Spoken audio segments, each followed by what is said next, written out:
दिल के बनावे के पड़ी रामदेव बाबा से कह के। दवा दिल के बनावे के पड़ी रामदेव बाबा से कह के।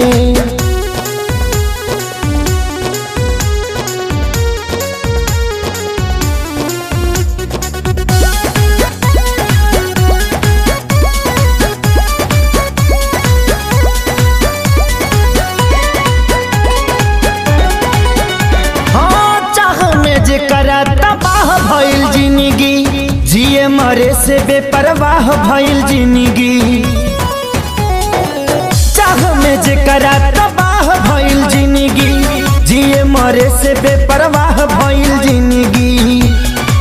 जेकरा खातिर सब कुछ कइनी ओकर नजर में बाबुर भइनी। दिल के गिरल दीवार हमर ढाह के हो गिरल ढाह के।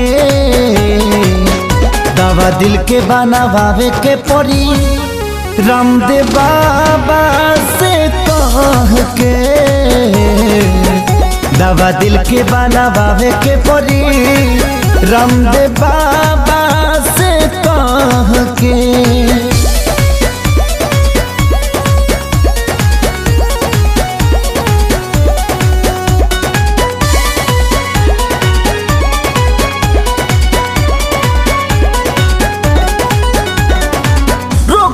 ऐसन वियोग के धरैलस जहर भी खैनी असर नाही कैलस।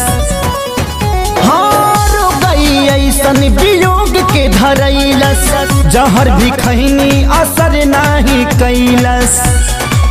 मर चाही मर ना पाई जिए देवे ना जुदाई। याद हलचल आवेला रही राह के हो आवे राह के। दवा दिल के बनावे के पड़ी रामदेव बाबा से कह के। दवा दिल के बनावे के पड़ी रामदेव बाबा से कह